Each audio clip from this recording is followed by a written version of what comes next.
Assalamualaikum rakan tugas di daerah Tutong Ernie Safina. Apa khabar pada pagi hari Jumaat hari ini? Waalaikumsalam warahmatullahi wabarakatuh. Alhamdulillah, saya dan rakan-rakan yang bertugas pagi ini dalam keadaan sihat dan kita kabarkan juga cuaca di sekitar Pekan Tutong dalam keadaan cerah-cerah saja.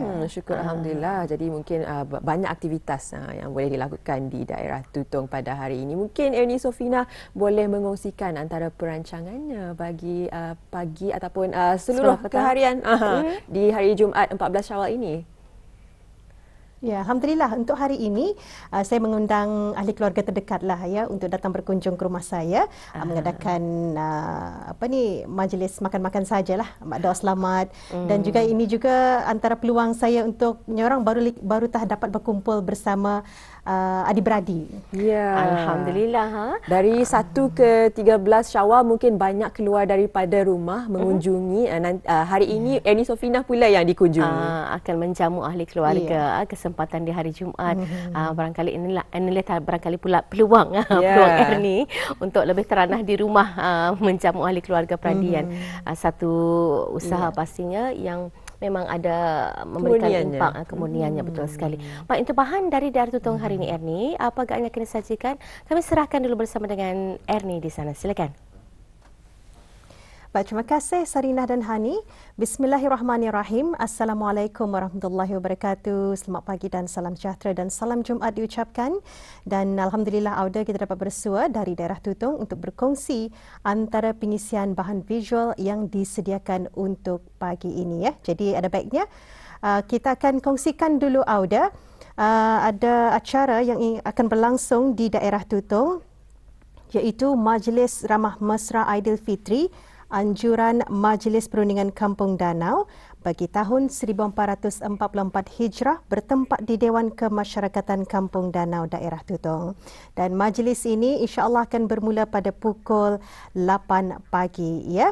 Baik, sebelum kita kongsikan satu lagi maklumat, kita beralih dulu menyaksikan antara bahan visual yang kami sediakan pagi ini.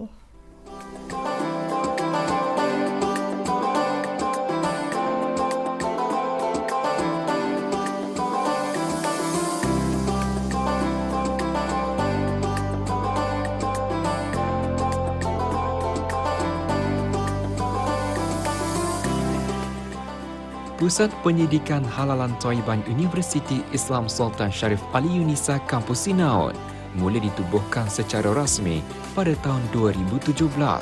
Penubuhan pusat ini adalah sebagai sebuah pusat penyelidikan, pengajaran dan pembelajaran serta memberikan perkhidmatan profesional berkaitan produk halal Thaiban demi membantu negara Brunei Darussalam dalam memperkasa, memantapkan serta memajukan pembangunan industri halal Brunei secara menyeluruh, memperkasa pensijilan halal serta peningkatan keupayaan penyediaan produk dan perkhidmatan halal. Selaras dengan visi pusat berkenaan, iaitu untuk menjadikan ia sebagai sebuah pusat pendidikan yang teguh lagi cemerlang dan reputasi antarabangsa serta misinya untuk membangunkan produk halalan Thaiban sebagai asas dalam mewujudkan gaya hidup mengikut syariat Islam yakni halal untuk negara sebagai sebuah negara baldatun thaibatun wa rabbun ghafur.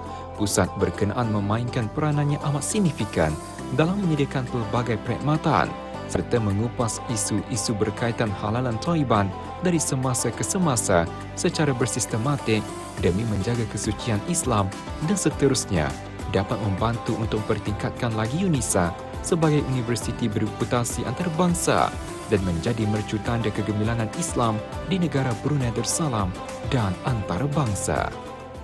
Penubuhan Pusat Penyelidikan Halalan Thaiban Universiti Islam Sultan Sharif Ali ini mempunyai beberapa objektif yang boleh saya kongsikan, antaranya adalah menawarkan program-program pengajian dalam bidang berkaitan dengan halalan Thaiban secara teratur dan berkesan bagi menghasilkan penyelidikan dan juga pendidikan yang komprehensif dan berwibawa dan seterusnya melahirkan ulama sumber tenaga manusia dan cendekiawan Islam yang berwibawa, syumul, mempunyai jati diri, profesional, berilmu, beramal, berakhlak dan bertakwa. Selain daripada itu, antara objektif utamanya juga adalah menjalankan penyelidikan secara komprehensif berkaitan dengan halalan Taiban serta mengupas isu-isu berkaitan dengan halalan Taiban dari masa ke semasa secara sistematik tadi ya. Di samping itu antara objektif juga yang ingin saya gariskan di sini ialah PPHT berusaha untuk melahirkan tenaga-tenaga pakar dalam bidang pengajian halal yang insya-Allah mampu akan membantu menyelesaikan permasalahan-permasalahan berkaitan dengan isu-isu contemporary halal, terutamanya yang berlaku di negara Brunei Darussalam ataupun di negara-negara lainnya, dengan penghayatan ataupun dengan berasaskan kepada syariah. Antara program-program yang ditawarkan di Pusat Penyelidikan Halalan Taiban dari peringkat sarjana muda iaitu Bachelor in Halal Science, sarjana muda dalam sains halal. Ini adalah merupakan sebuah program yang menawarkan program sarjana muda secara sepenuh masa, yang di mana pelajar-pelajar dijangka akan mengikuti ataupun menjalani pengajian kursus-kursus yang merangkumi tentang halalan Taiban dari aspek syariah, fiqh, usul fiqh ataupun kaedah-kaedah fikih, dan juga kursus-kursus berkaitan dengan sains tulen. Dan tidak juga ketinggalan berkenaan dengan kursus-kursus tentang industri-industri halal.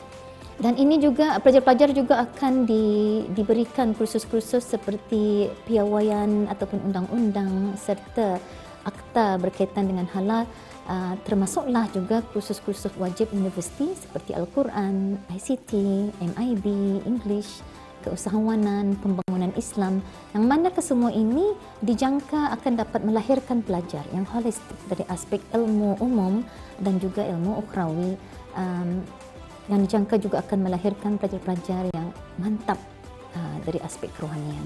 Bagi program-program sarjana muda, program ini dirangka khas untuk mengasah sebetulnya kemahiran yang diperlukan di abad ke-21 ini, di samping kemahiran-kemahiran yang diperlukan oleh industri-industri halal dan juga sektor-sektor kerajaan, yang mana pelajar akan sentiasa dilatih dalam membuat keputusan dan juga memperluaskan pengetahuan mereka dan meningkatkan kemahiran mereka agar mereka mampu menjadi seorang pelajar yang berfikir secara kreatif dan juga inovatif, serta di samping mampu untuk melaksanakan amalan-amalan berkebajikan sehingga menjadikan mereka pelajar yang beramal dan juga bertakwa.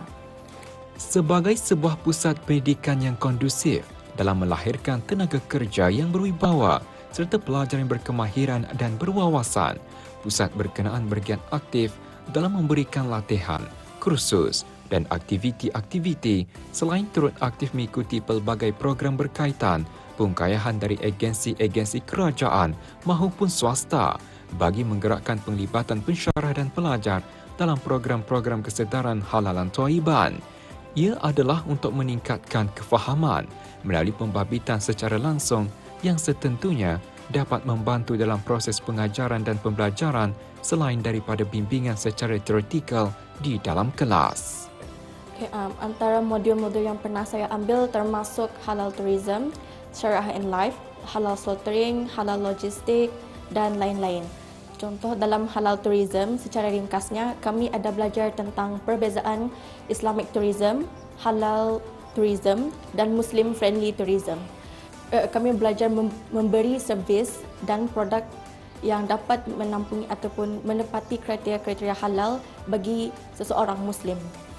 Antara kriteria yang kami belajar dalam halal tourism termasuk membagi a prayer facility, a direction of qiblat, and then menyediakan makanan halal dan minuman bagi Muslim dan non-Muslim, dan juga kalau dari segi etika bersopan santun, dari segi pemakaiannya menutup aurat dan nampak sopan. So by joining Halal Science, it is actually a step for them untuk mengeksposkan lagi diri diorang dan explore lagi dalam halal itu yang halal ini bukan ke food tapi ada dari segi logistik juga, and then dari segi tourism, ya ada dari segi slaughtering, even fashion pun ada. So ilmu halal itu berguna in everywhere, in everyday life. So ia kalau rakan sebaya ataupun para belia join Halal Science, ia tidak akan rugi. Ia dapat implement halal itu di mana-mana saja. Banyak-banyak model yang telah saya pelajari sepanjang 2 tahun di UNISA ini. Pada mulanya kami mempelajari tentang Introduction of Halal Science, yang mana ianya memberitahu serba sedikitlah mengenai halal, yang mana halal itu ya open to general untuk semua sekali aspek dalam kehidupan tadi lah, dari apa yang tadi buat, dari apa yang tadi konsum macam tu. Saya ada memasuki modul Halal Science and Technology, yang mana dalam modul tersebut yang kami pelajari itu boleh guna untuk mendetek DNA benda-benda yang dikira haram lah, yang tidak dapat dikonsider as halal. Pesanan untuk rakan-rakan yang akan join, yang akan mengikuti pusat penyelidikan halalan Thaiban ini, bagi saya jangan takut mencuba, walaupun benda ni macam benda ni lama sudah, tapi bagi orang benda ni masih baru. Jadi jangan takut mencuba. Kalau minat dalam aliran sains dan ingin menceburi lagi dalam bidang sains, boleh masuk Halal Science ni lah. Ya macam, ya bukan saja baru, ia juga amat berguna dari segi kehidupan ini lah. Halalan Thaiban sebagai kata kunci kepada nama pusat pendidikan adalah selaras dengan kehendak ilahi supaya manusia sentiasa mencari serta patuh kepada kedua-dua tuntutan Islam, iaitu halal lagi baik, seperti mana firman Allah Subhanahu Wa Taala di dalam surah Al-Baqarah ayat 168, "Wahai manusia, makanlah yakni makanan daripada apa yang ada di bumi yang halal lagi baik, dan janganlah kamu mengikut jejak langkah syaitan. Sesungguhnya syaitan itu ialah musuh yang nyata bagi kamu." Berdasarkan kepada hakikat ini, maka pusat pendidikan tersebut akan sepenuhnya melaksanakan dua tuntutan ini, di samping menegakkan kesucian sunnah Rasulullah SAW dalam penyebaran dan perkembangan ilmu. Pusat Pendidikan Halalan Thaiban UNISA akan terus bergerak ke hadapan dalam memperkembangkan bidang pendidikan halalan Thaiban dan melahirkan para ulama dan ilmuwan serta cendekiawan yang berwibawa yang diperlukan negara dalam bersama membantu untuk menjadikan negara Brunei Darussalam sebagai hub halal global yang secara tidak langsung dapat memajukan perkembangan dan pembangunan ekonomi serta membantu mencapai aspirasi kerajaan untuk merealisasikan wawasan negara 2035.